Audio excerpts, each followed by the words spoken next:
Welcome to Melt. I'm Suresh Venkat. Here's wishing everyone a very happy New Year 2024. And since it's the new year, it's the right time to brush up and learn new insights and strategies that can prepare you for the times ahead. And there's no one better to look to than one of India's top marketing and management thought leaders, frankly, maestros, Shiv Shivakumar. Over the next 2 weeks, we'll discuss everything from the expected impact of artificial intelligence to leadership lessons and more. So let's get ready to melt with Shiv Shivakumar. Shiv, happy 2024. But first, let's take a look at 2023. What were the biggest lessons for you as a strategist? Yes, thank you, Suresh, for having me here. So if you look at 2023, what happened in November 2022 is the first big thing I think all of us need to think about, which was the announcement of ChatGPT. Okay, I think it's very early days. It's about a year so far. There are calls to ban it. Okay, there are calls for it to be adopted seriously. I think the whole creative services industry will be impacted by ChatGPT and what's happening there. And that's the reason why the Hollywood writers went on strike. Okay, saying, hey, you need to guarantee us something. So I think ChatGPT and what it's going to do is, I think, going to be one of the biggest trends. The second one in 23, I think all of us have learned, Suresh, is that the technology cycle, which goes up and down, went through a down cycle. The moment it went through a down cycle, we saw freezing of a lot of the investment. So I think there will be an upcycle. I personally think it will take about 18 months. So that's the second thing which has impacted a lot of tech companies and everything to do with that. In India, what's happened that I have noticed is that we are seeing more price promotions. We are seeing many more celebrity advertising, but we are not seeing creativity. So I think the average Indian marketer is just following what I call the PC formula, either price or celebrity or a combination of the two. I don't think that builds long-term brands. So these are the fundamental three big trends that I've seen over the last year. Some of them will have some overhang into 2024. That's what I think. Why do you think that marketers have resorted to this PC formula? Yeah, I personally believe that marketers need to think much harder about their business, about the sources of growth, and whether using a celebrity and doing these price cuts is justified. All economic modeling tells us that most of the price cuts which are beyond 20% don't deliver. No, there's enough evidence for that. But the marketers have the same data that you have, Shiv. You're absolutely right. I think there's a short-term pressure, Suresh, which everybody, whether it's the boss, the owner, everybody says, we need to get something going. Okay, our sales have tanked. And so what's the surest way? You just load up the shelves of the retailer. And that comes at a price, either through a consumer promotion or through a trade promotion. I think that's why people do it. Okay, so short-termism. Should that be the number one concern for both CEOs and CMOs in 2024? Yes, I think there is enough evidence to show that short-termism in terms of thinking on brands damages it in the long term. There's no doubt about it. And one of the things we've done, we've studied people who fought on price, okay, in the past. Akka is a great example. Kabir Mulchandani did it. He said, I will give you audio system at 1 rupee, a large TV at 5 rupees, etc. Okay, he's not in business anymore. So what we have found is every time you fight on price, you destroy industry profitability, okay, and you exit. Tata Docomo did the same with paisa per second. So there is no tangible evidence ever in any part of the world to show that price actually builds you long-term competitive. What about Walmart and Amazon? They fight on price? The only time you should fight on price is if you're the lowest cost producer of a good or a service, or you're able to deliver it in the hands of the consumer in a total delivered cost cheaper than the others. Otherwise, it doesn't work. Okay. How cash conservative do CEOs and CMOs need to be in 2024? We are seeing India is growing at a healthy clip, but the rest of the world seems to be teetering between recession and slowdown. So we don't know. So how concerned should they be? I think cash will always be king. I don't think you will ever have a year, even in the best of years, where you can say, I don't want to conserve cash. Now, you need it for future investments. You need it to take care of a number of things. 2024, we see, or whatever I've read, tells me that global food inflation will continue to be high. Okay. Okay. if you look at the India consumption story, we are coming in at consumption growth which are half the levels of our GDP growth right now. This is Government of India data. So, which means I personally believe you will see many more price promotions and many more trade promotions in 2024. And hence, I would advocate think through those very carefully, and I think conserving cash would be a good strategy for 2024. How do CMOs avoid this herd mentality? If somebody is doing trade promotion or cash discounting, and every CMO is sort of under some sort of pressure to some feeling of CMO FOMO. Yeah, it's not CMO FOMO. See, it's the EcoChamber in every company. See, I've sat on many boards of companies, I've, on many review, committees, etc. Here's what happens. Every salesperson, every marketing person tells their bosses that the competitor is doing all the wrong things, I'm doing the right things. So then this is EcoChamber built in almost every industry, pinpointing 2 or 3 bad boys and saying, hey, they are the reasons for the destruction of value in this industry or price. And hence, automatically what happens is everybody runs the same promotions, everybody runs the same discounts, and then the table drops. This is what happens in industry after industry. Till somebody calls the bluff and says, okay, we will go the innovative route. We will step out of the price box and we'll look at non-price variables. That discussion I don't see happening enough among CEOs and their management teams. Shiv, when you were an active CEO, how did you break this echo chamber? I just refused to go down the price route. Everybody does the price route, whether it was Nokia, whether it was PepsiCo, etc. I always said, focus on the brand, what's great about it, let's focus on the advertising, let's focus on quality distribution. Because price is a one-way street to, nothing. You've spoken about what marketers should not do. So how does marketing and marketers go beyond these so-called 4 Ps of marketing: product, price, place, promotion, if I've got my facts right? A very, very good question again. So if you actually look at the 4 Ps of marketing, they have held till the digital age came along. Now, if you look at what's happened to consumers post the digital age, post everything being on the mobile phone via an app, time has become a huge variable. So you have many businesses now which are promising something in 15 minutes, something in half an hour, something on time, something, etc. So time as a monetization variable or time as an additional variable is a very important part of the thing. Why is that? Because digital has made consumers such as yourselves and everybody else very, very conscious of saying, I'm very impatient to get something. And it becomes new normal very quickly. Absolutely. When 10-minute delivery was launched, the first narrative was who needs it in 10 minutes. Correct. Now, if you don't get it in 10 minutes, you start getting irritated, right? Absolutely. So it has made everybody impatient. So we used to say earlier that only the CEO used to have a short attention span. Today, every consumer has a short attention span. So time has become an important variable. Service has become an important variable. Suddenly, consumers have taken it upon themselves to say, your service is not good because I have social media, I can call you out. And the third part which has come beyond the 4 Ps, time, service, is experience. You go to a theater, you want good experience. You go to a Vande Bharat train, you want a good experience. You go to an aircraft, you want a good experience. So all these 3 elements have come to the fore compared to the old 4 Ps. This is what I am seeing in India, in almost every single industry. What will it take for a CMO to drive marketing as the force for growth? You've spoken about what CMO should not do. So what will it take for marketing to become the growth driver? I think, see, all of marketing is focused on the consumer in terms of what does the consumer want, what does the consumer hate, what are the big consumer problems. You have to solve those fundamental consumer problems if you want to drive growth as a marketeer of a great brand or a brand. Till you do that, I think there is no way out.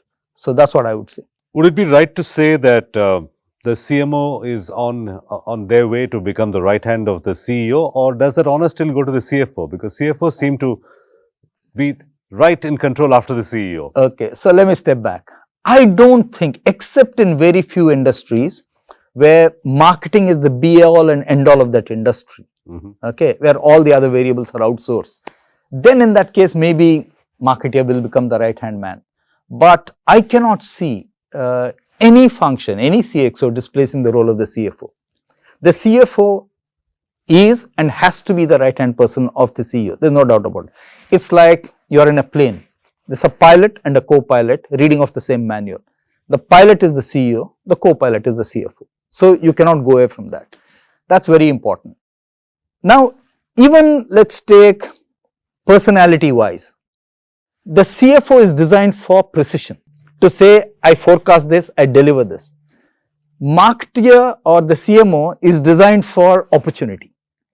Okay, so you're painting a big opportunity and saying I'm hoping to get there.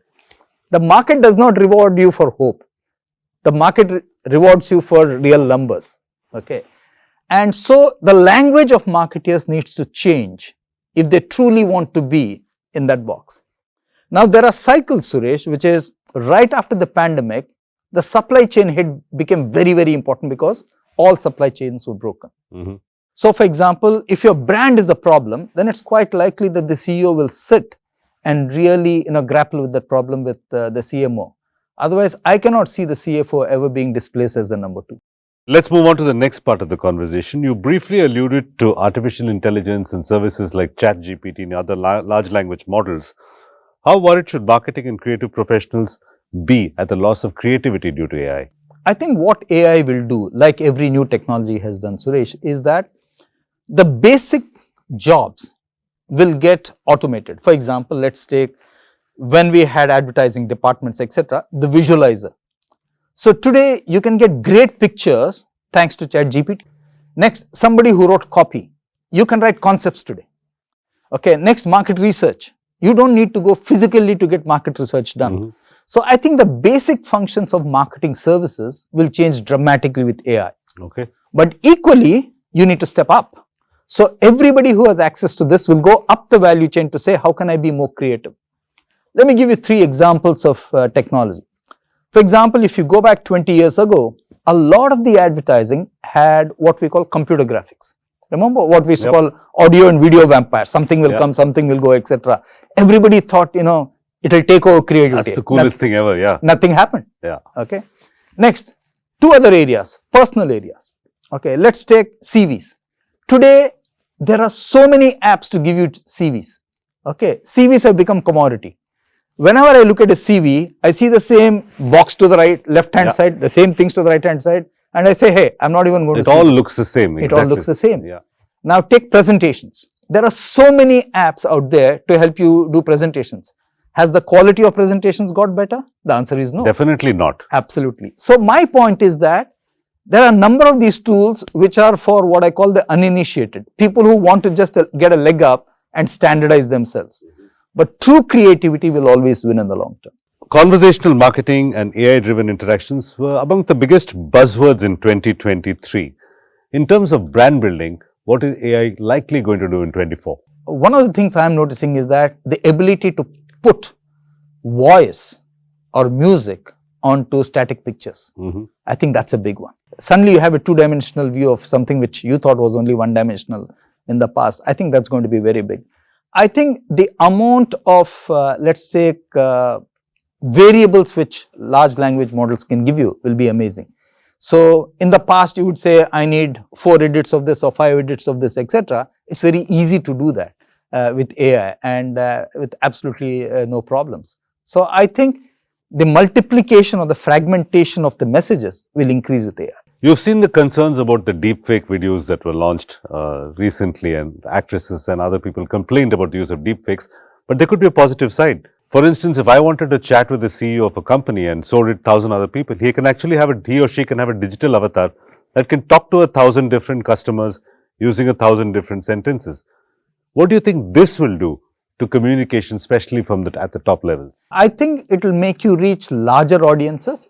What you're saying is nothing different from what the United Nations does in terms of translating the but now you can speech. actually animate the lips into 7 Absolutely languages. right. So the CEO can talk Italian and Urdu and English and Hindi. Yeah, and today if you look at movies, let's take a movie like Jawan. It's been done in Tamil, it's been done in Hindi, it's been done in many languages. Okay, the dubs of James Bond haven't done well, but Jurassic Park did very well. Has done pretty well. In the local language. So you can have simultaneous, let's take transmission of those kind of things. Yeah, that's possible. That's a definite big one. Okay. The other big buzzwords in 2023 were sustainability and so-called, and I say so-called because I don't know entirely what it means, ethical marketing. So will marketing in 2024 be as much about these values as much as it is about value propositions? I think marketing has always been about values in the long term, down to the wire. I think we can always see that, day in and day out. Sustainability. Here's what I am seeing on sustainability. So, if there is a product category, does this make me healthier and make me better is my first consideration when it comes to sustainability. Second, do I have a conscience for it is my second one. My third is, does it do good for society and benefit society? To that, I would add a fourth, which is what a lot of people are saying on the first three. But to my mind, the most important thing is a sustainable product better than the products that I'm having? Yeah. That is something which I don't think people are arguing as brands. I think there's an implicit assumption that people will tolerate slightly worse brands for slightly more sustainability. Absolutely. That is not going to happen. For example, in food category, okay, if it is sustainable, it's got the right ingredients, I know it's good for me, I will take to it, irrespective of whether I believe in it or it's going Even to if change it's the more world. expensive than the alternative? Absolutely right. And that's exactly what happened with organic in UK. Everybody lampooned Prince Charles when he pushed the organic button. But today you see the UK shelves, there are many products Everything which is are organic. Because organic fundamentally is better quality. That's the reason that people have taken to it. Forget the sustainability, it's just better quality in terms of Better taste, in quality terms is of absolutely experience, crucial. in terms of... For example, let's take another example which is happening in India right now, which is EVs. If I do not address the range anxiety of the consumer, which is 400 kilometers or 600 kilometers, it's not going to work. You say I have a range of 100 kilometers, which is poorer quality compared to a hybrid or no matter how good it is for the planet, people will just will not not switch. take it. Okay, that's Okay, fair that's enough. a very important point in my book. So, you must consider that in terms of saying that. Where has sustainability truly come in? Going back to your question on sustainability and ethical. Sustainability is big in procurement. Sustainability is big in manufacturing. I don't think it has become big in marketing, because fundamentally the product quality edge is what will take it over there. Ethical marketing, I see a lot of pass along, Suresh. I see almost every brand which doesn't have an idea trying to espouse a cause. Okay, to Cause hunting, yeah. Cause hunting. So you're saying, okay, let's put a 3x3 matrix or a 4x3 let's go to matrix. ostriches. Ostriches are taken. Let's Absolutely, go to... let's do that. I don't think that builds brands. So I think everybody is on this bandwagon. But what ethical marketing is doing is something different, which is you have to be very careful. Like this conversation we are having right now. We have to be very careful of what we name or don't name, especially if it comes to a community or a religion or a country. Okay, we have to be extremely careful about that. And I think more and more content is going to be filtered on that dimension. Let's talk next about data, Shiv. Data was a pretty big tool for marketers in 2023. Do you see that changing in 2024, or will data continue to hold sway over the marketer's mind? So, data comes at 4 levels in my lens, Suresh, which is the first data which a lot of people are collecting today is digital data. Digital tells you what Suresh bought, what are the other items he bought, where's his location, etc. What speed I'm reading a book apparently, how many seconds I take. Absolutely. It's just... So, there's a set of digital database, data set you get. Next is the physical set. That physical set is something that we are losing. For example, shelving, visibility, merchandising. Very few companies are truly invested in that compared to the past. And to be clear, 90% of India still goes to physical shops and buys from physical shops. So we need to know what they're doing. We have 15 million outlets out there. So that part of the data, we are not giving it that much attention. The third part of the data is media data. In terms of the fragmentation of what's happening out there, there's tons of data out there. For example, short format, okay, less than 20-second format is 2 billion users right now in the world.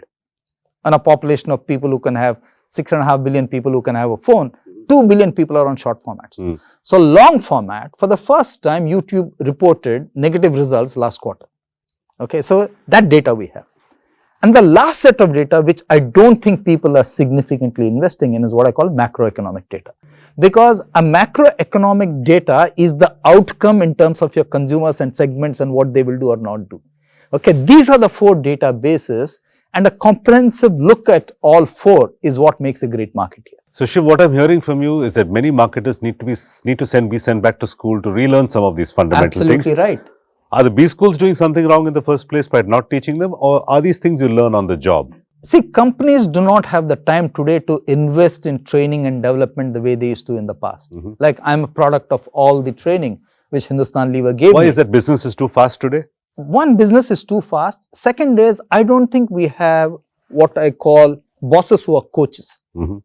Okay, somebody who takes you under the wings, coaches you in a, what shall I say, in a manner which says, I don't expect anything in return, but I believe it's the right thing to do for the company. Paid forward to somebody else. Paid forward, you know, is the right thing for the company. I don't think we have that. Shorter job tenures are also leading to that.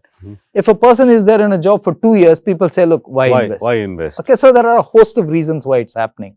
But that's not there in today's world. So it requires a marketer or a leader to self-educate himself all the time. How should they do that? There are enough.